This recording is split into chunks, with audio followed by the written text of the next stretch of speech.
Salamullahi ta'ala alaikum warahmatullahi wabarakatuh. Alhamdulillahi rabbil alamin. Wassalatu wassalamu ala ashrafil anbiya'i wal mursalin. Sayyidina wa nabiyina maulana Muhammadin bil qasimil amin wa ala alihi wa sahbihi ajma'in. Subhanaka la ilma lana illa ma 'allamtana innaka antal alimul hakim. Amma ba'd. Qala al-mu'allif rahimahullahu ta'ala wa nafa'ana bihi wa bi'ulumihi fid darain amin. Al-hadithur rabi' wa thalathun, hadith yang ke-34.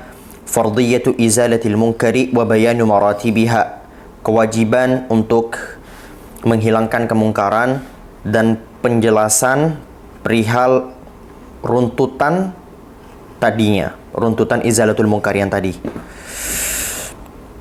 An Abi Sa'id al-Khudri radhiyallahu anhu qala sami'tu Rasulullah sallallahu alaihi wasallam yaqul man ra'a minkum munkaran falyughayyirhu biyadihi فإن لم يستطع فبلسانه فإن لم يستطع فبقلبه وذلك أضعف الإيمان رواه مسلم. عن أبي سعيد الخدري رضي الله عنه قال, dari Abi Sa'id Al-Khudri radhiyallahu anhu beliau berkata, sami'tu Rasulullah sallallahu alaihi wasallam yaqul, aku pernah mendengar Rasulullah sallallahu alaihi wasallam bersabda, man ra'a minkum munkaran falyughayyirhu biyadihi. Barang siapa di antara kalian yang melihat kemungkaran, maka hendaknya lah dia mengubah kemungkaran tadi itu dengan tangannya. Mari kita bedah satu persatu sedikit demi sedikit ya. Man ra'a, barang siapa yang melihat satu kemungkaran. Rasulullah sallallahu alaihi wasallam menggunakan kata ra'a yang artinya melihat. Ini memiliki banyak makna. Salah satu di antara sekian banyak maknanya adalah jangan teman-teman mencari kemungkaran itu. Kemungkaran tadi itu posisinya saat teman-teman melihat sendiri atau mendengar sendiri, bukan mendengar dari katanya dan katanya dan katanya. Apalagi teman-teman yang awalnya berasal dari katanya dan katanya tadi itu berusaha meneliti, mengecek, benar gak nih orang berzina tanpa ada maslahat yang dibenarkan menurut syariat, seperti posisi seorang hakim dan sebagainya. Maka ini dilarang karena dikhawatirkan masuk ke dalam perkara tajassus. Apa itu tajassus? Mencari-cari kesalahan orang lain. Dan ini diharamkan di dalam agama, mencari-cari kesalahan orang lain.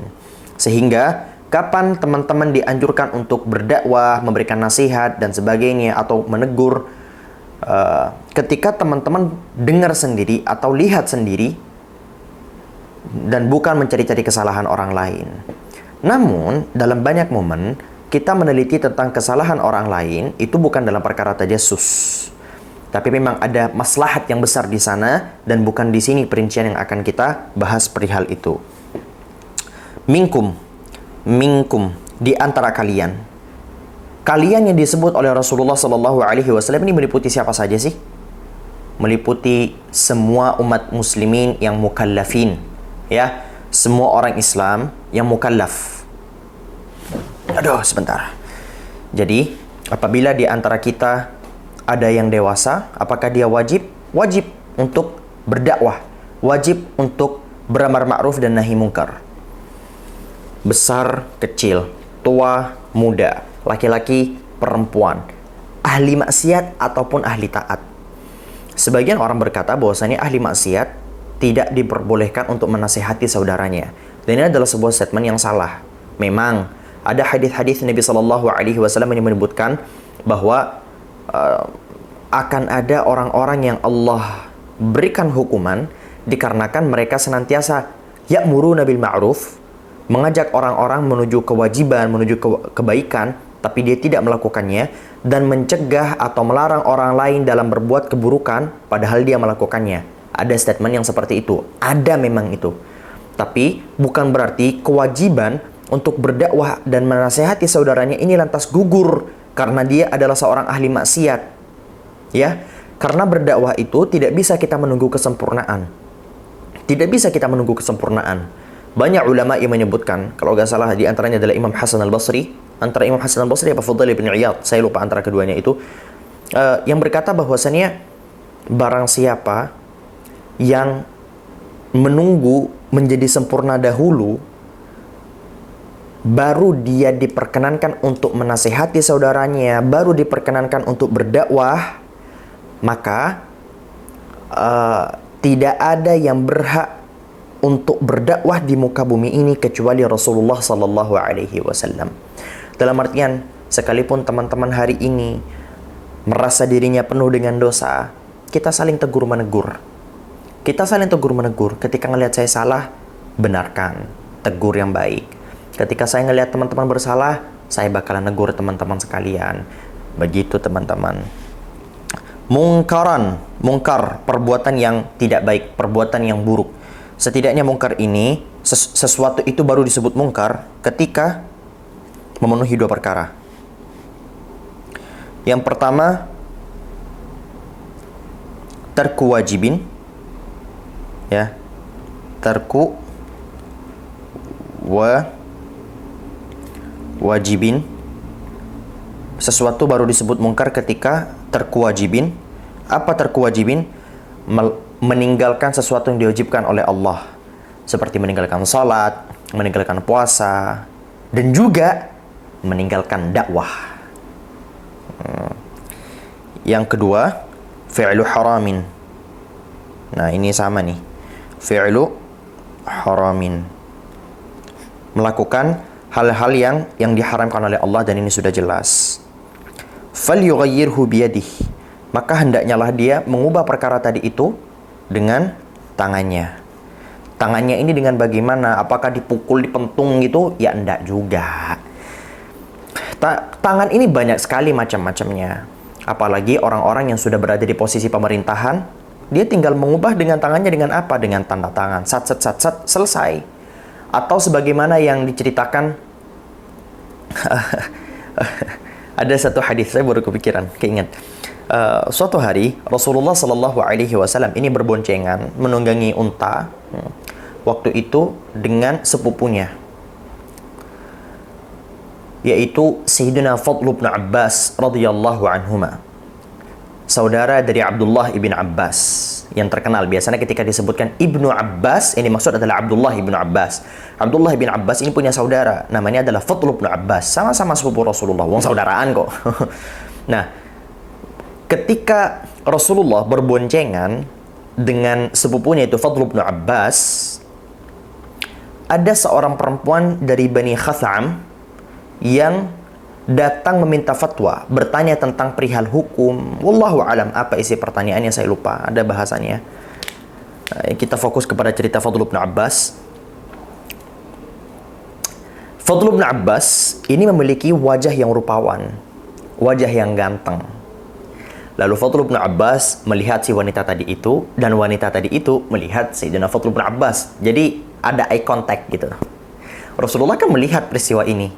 Ketika Fadl bin Abbas menoleh begini, melihat si wanita tadi itu, Rasulullah langsung memalingkan wajah Fadl bin Abbas. Sted.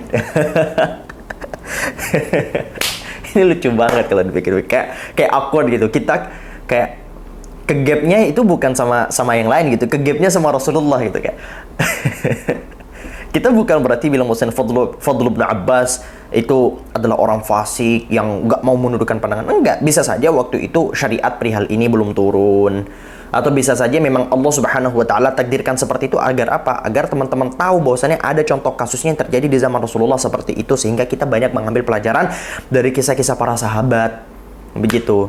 Cuman salah satu contoh mengubah dengan tangannya ya dengan cara Fadl bin Abbas tadi itu, dengan cara Rasulullah terhadap Fadl bin Abbas tadi itu. Fadl bin Abbas ngeliat cewek, terus sama Rasulullah diginikan. Teman-teman nanti ketika ada yang curi-curi pandang ke kanan, kalian ginikan aja. Jaga pandangan. Ini lucu banget ceritanya kalau dipikir-pikir. Nah, apalagi Fadl bin Abbas ini ganteng kan. Nah, jadi intisari dari satu jumlah atau satu kalimat ini adalah dua perkara.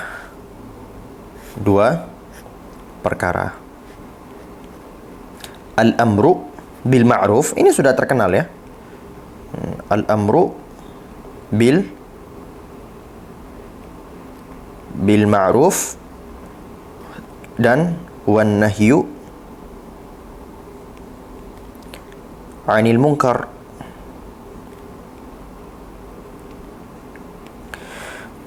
memerintahkan orang lain untuk melakukan kebaikan, untuk melakukan kewajibannya, dan melarang orang lain dalam melaksanakan kemaksiatan, kemungkaran yang dia lakukan. Nah,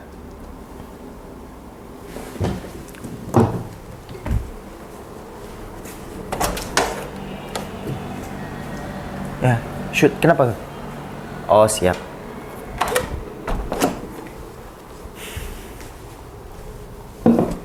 Memerintahkan orang lain untuk melakukan satu kewajiban, untuk melakukan satu kebaikan, dan mencegah orang lain untuk melakukan satu kemungkaran tertentu. Nah, al-amru bil ma'ruf wan nahyu 'anil munkar adalah sebuah fadail, adalah sebuah satu hal yang menjadikan umat Nabi Muhammad sallallahu alaihi wasallam ini jauh lebih baik dibandingkan umat-umat terdahulu. Yang selalu disebutkan di dalam Al-Qur'an atau bahkan di kitab-kitab terdahulu. Bangsa pilihannya Allah itu siapa? Siapa? Bani Israel. Bangsa pilihan Tuhan yang selalu mereka bangga-banggakan itu Bani Israel. Tapi mereka Allah hancurkan. Kenapa? Karena mereka gak mau melaksanakan al-amru bil ma'ruf wan nahyu 'anil munkar. Di dalam Al-Quran Allah subhanahu wa ta'ala berfirman, lu'ina alladhina kafaru min bani Israel ala lisani Dawud wa Isa bin Maryam. Allah melaknat orang-orang kafir dari Bani Israel melalui lisan Nabiullah Daud dan Nabiullah Isa bin Maryam. Kemudian di ayat selanjutnya salah satu sifat mereka adalah la yatanahawna 'an munkarin fa'aluh. Mereka tidak saling menegur terhadap perkara-perkara mungkar yang mereka lakukan. Sehingga bangsa pilihan Allah itu, bangsa pilihan Tuhan tadi itu, bangsa terbaik yang mendapatkan kenikmatan luar biasa, itu Allah hancurkan. Allah laknat mereka karena apa? Karena mereka tidak mau melaksanakan dua perkara ini. Mereka gak mau amar bil ma'ruf dan mereka juga gak mau saling mencegah terhadap perkara-perkara mungkar yang mereka lakukan. Berbeda dengan kita, umat Nabi Muhammad sallallahu alaihi wasallam.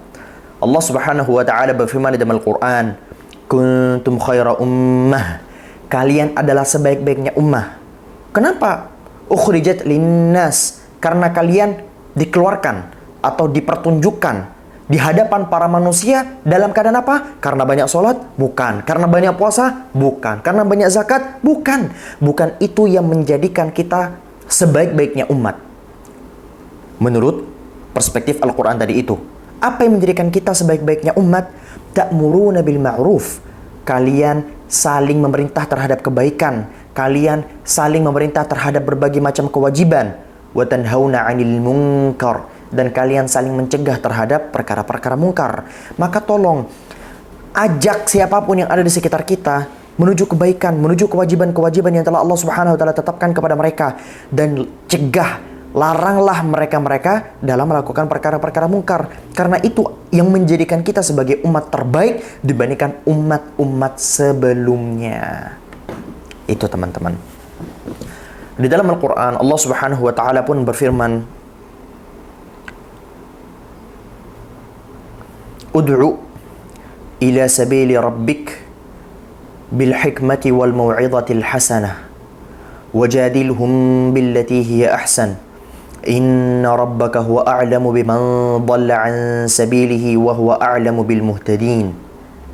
Ud'u, ajaklah sesiapapun menuju jalan Tuhanmu, menuju jalannya Allah, bil hikmah, dengan penuh hikmah, wal mau'izatil hasanah, dan dengan nasihat yang baik, wajadilhum billati hiya ahsan, dan debatlah, bantahlah, berdiskusilah dengan cara yang lebih baik.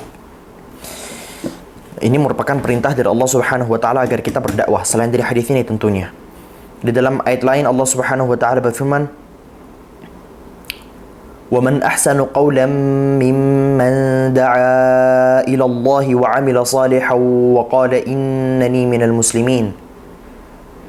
Mana sih kalimat atau ucapan yang lebih baik dibandingkan ucapan yang mengajak orang lain menuju jalannya Allah dan beramal saleh seraya berkata, aku merupakan bagian dari orang-orang Islam.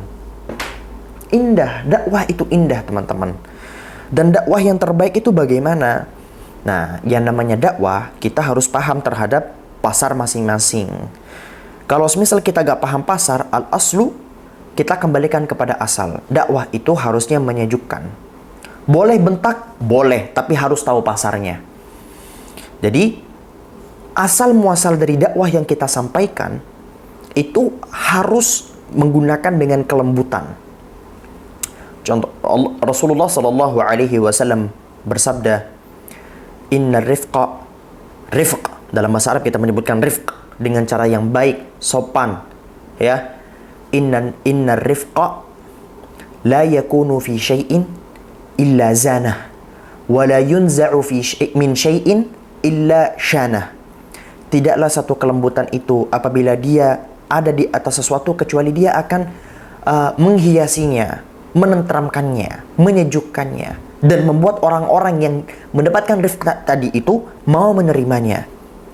Wala yunza'u min syai'in, dan tidaklah kelembutan rifq tadi itu ditarik atau dicabut dari sesuatu kecuali dia akan menghancurkannya. Dalam artian asal dari dakwah itu dengan rifq. Bolehkah bentak? Bolehkah menggunakan kata-kata yang agak sedikit nyentak ke orang? Boleh, dengan beberapa catatan. Seperti saya sudah akrab misalnya. Saya sudah akrab sama nih orang. Sama bestie saya misalnya. Nah, ini orang saya tahu nih, dia walaupun saya kata-katain dengan ucapan paling kasar sekalipun, ya udah gak ada baper-baperan antara kita. Maka boleh bagi saya untuk nyentak-nyentak, bentak-bentak ke dia. Kamu itu bodoh apa gimana sih? Gitu malu kamu. Ah, contoh ini contoh. Tapi ini gak bisa diterapkan ke semua orang. Makanya para pendakwah itu juga harus paham pasar. Kamu tuh bodoh apa gimana sih? Masa sholat udah jam segini kamu gak mau sholat? Mikir dong. Ya Allah. Gak tau malu gimana nanti kita. Nah, itu contohnya. Tapi masa iya kita ketemu orang di pinggir jalan pengen kita dakwahin. Bodoh kamu. Goblok. Nah, ya gak bisa begitu. Maka asal dari dakwah itu adalah ar-rifq. Kita juga harus tahu pasar. Dan ini yang seringkali tidak dipahami oleh orang-orang yang seringkali memahami sesuatu hanya berdasarkan teks. Misalnya ketika mereka, banyak di antara kita mungkin yang suka baca, itu kemudian mendengarkan nasihat-nasihat yang ditulis oleh para ulama-ulama terdahulu, di mana isi nasihatnya itu mungkin terkesan sedikit keras. Tapi nasihat itu dia juga keraskan kepada orang lain. Bro, lihat situasi, lihat kepada siapa kamu berbicara. Kalau semisal memang audiens kamu itu lebih suka dikerasin, lebih suka dibentakin, ya udah gak masalah. Masalahnya kamu sekarang ini gak lagi ngomong sama audiens kamu doang. Kamu ngomong ini di depan orang banyak. Begitu. Dan saya paham sekali bahwasanya dalam dakwah untuk bisa sampai di level ini itu memang apa bahasanya ya? Memang susah. Apalagi orang-orang yang baru belajar. Kalau semisal teman-teman perhatikan misalnya di konten-konten lama saya dulu itu, waduh, darah saya itu mendidih terus. Melihat orang jebas. Selalu begitu. Tapi lama-lama ketika saya diberi nasihat oleh guru-guru, saya kemudian memikirkan bahwa, oh memang bukan begini caranya. Memang bukan begini. Tujuan kita dakwah itu apa sih? Tujuan kita dakwah adalah menyampaikan kalimat Allah yang tinggi itu, kalimat Rasulullah. Berdasarkan pemahaman para ulama itu, kita sampaikan kepada orang agar orang itu mau menerima. Iya kan? Lah, kalau misal kita sumpah serapahin dia mau nerima apa enggak? Memang ada sebagian orang yang suka dikata-katain, tapi maksudnya secara umum, secara global, secara umum ya. Mau nerima apa enggak? Enggak kan?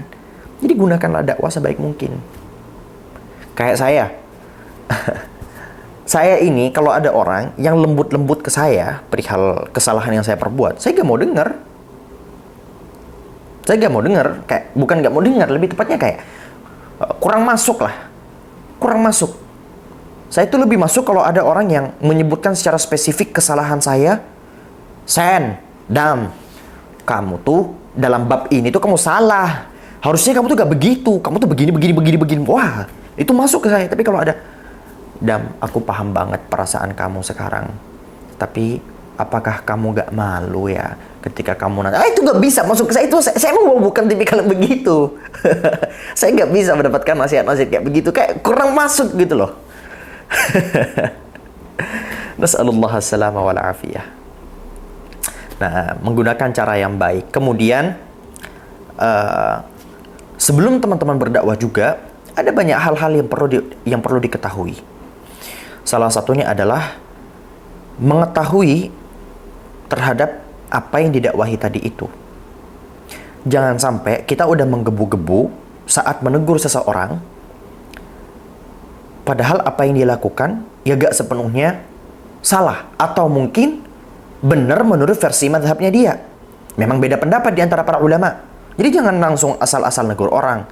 Contohnya, Imam Suyuti rahmatullah ta'ala alaihi itu berkata, la yunkarul mukhtalafu fih, bal yunkarul mujma'u alaih. Hal-hal yang khilaf di antara para ulama itu jangan diingkari, jangan tiba-tiba ditegur dengan sumpah serapah dan sebagainya. Yang ditegur, kapan teguran itu muncul? Ketika dia melakukan sesuatu yang disepakati oleh para ulama, disepakati oleh Al-Quran, disepakati oleh hadis. Misalnya kewajiban sholat, ada orang meninggalkan sholat. Apakah ada satu mazhab yang menyatakan bahwa meninggalkan sholat itu diperbolehkan? Nggak ada. Makanya kita tegur dia, bro, harusnya kamu itu menjaga kewajiban sholat kamu. Begitu.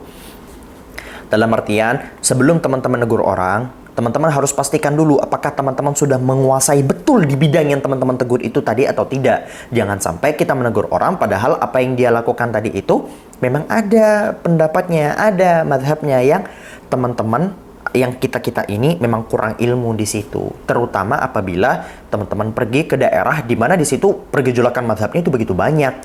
Jadi sebelum negur tanya dulu. Misalnya datang ke Mekah ya.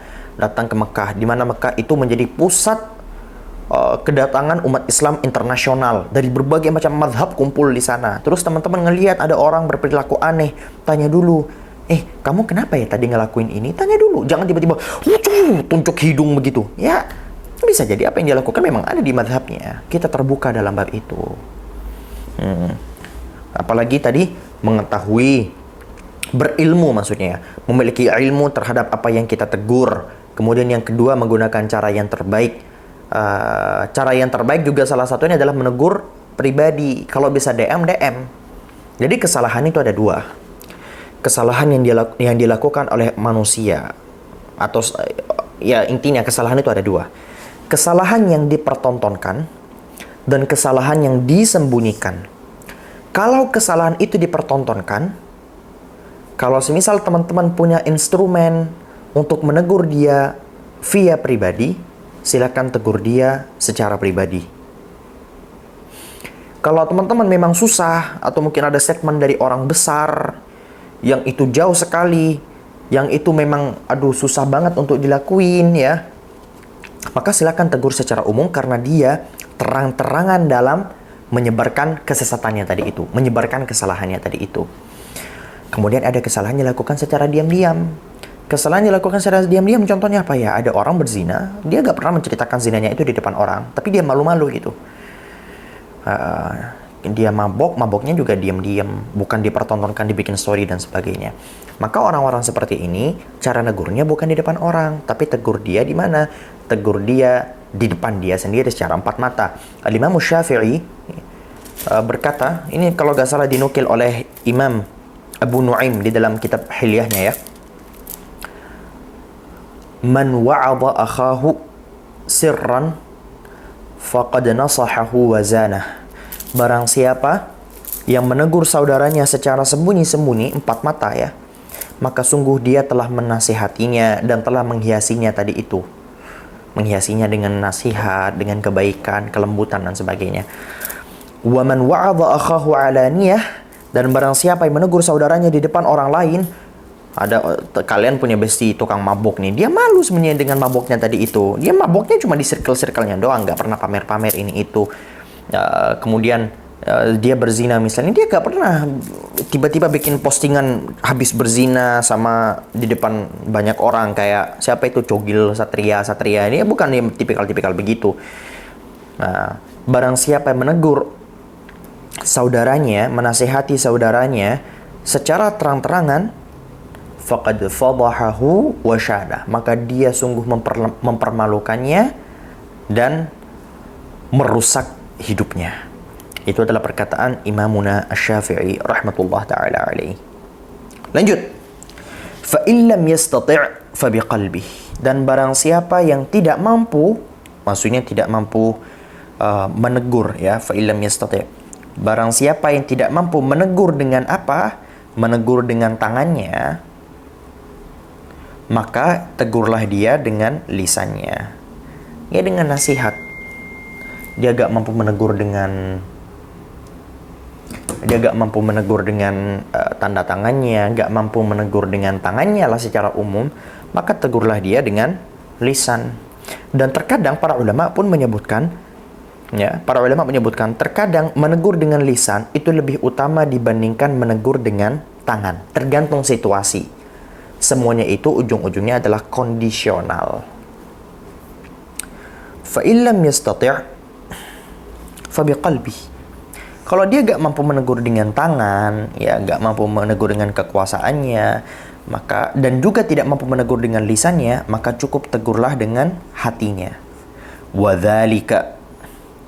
Wadzalika adhaful iman. Dan menegur dengan hati tadi itu adalah selemah-lemahnya iman, rawahu Muslim. Dan seakan-akan Rasulullah bilang orang yang cuma sekedar menegur dengan menegur dengan hatinya saja, itu ya dibandingkan orang yang menegur dengan tangannya dan lisannya, itu lebih lemah imannya. Fa biqalbih, maka ubahlah dengan hatinya. Bagaimana cara mengubah dengan hatinya? Dia harus yang pertama mengingkari kemaksiatan yang dilakukan oleh orang lain. Ada teman yang berzina, dia tidak boleh membenarkan zina tadi itu. Dia harus bilang bahwasanya perbuatan orang ini itu salah, haram. Sekalipun itu dilakukan oleh dia sendiri. Ada orang pezina, tapi dia sadar bahwasanya zina yang dia lakukan itu ya memang haram. Dan dia sadar diri bahwasanya dia adalah orang yang berdosa. Karena apa? Karena ketika sudah merasa benar, kalian bisa keluar dari Islam, bisa saja kafir. Misalnya, kalian gak sholat. Itu masih khilaf di antara para ulama. Kita bilang, kalian gak puasa.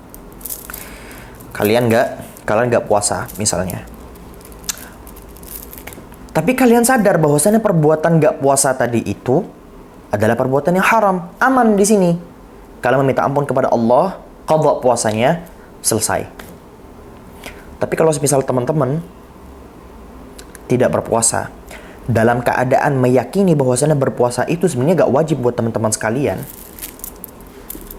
maka teman-teman keluar dari Islam. Keluar dari Islam. Karena min nawaqidil Islam, yang membuat seseorang itu keluar dari Islam, salah satu di antaranya adalah tidak mewajibkan apa yang Allah wajibkan. Itu. Tidak mewajibkan yang Allah wajibkan. Hukum sholat wajib. Tiba-tiba teman-teman bilang enggak wajib, maka kafir, keluar dari Islam. Wal'iyadzubillah, nasallahu alaihi wasallam. Maka menegur dengan hati itu merupakan sebuah kewajiban juga.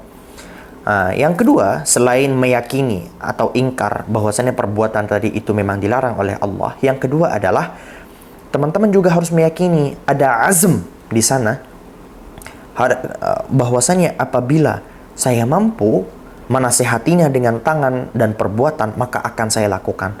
Hanya saja hari ini saya sedang lemah dan tidak bisa melakukan itu semua. Begitu teman-teman. Sudah ya? Hadza wallahu subhanahu wa ta'ala a'lamu bis-shawab. Subhanakallahumma bihamdika asyhadu an la ilaha illa anta astaghfiruka wa atubu ilaik. Wassalamu alaikum warahmatullahi wabarakatuh. Bye bye.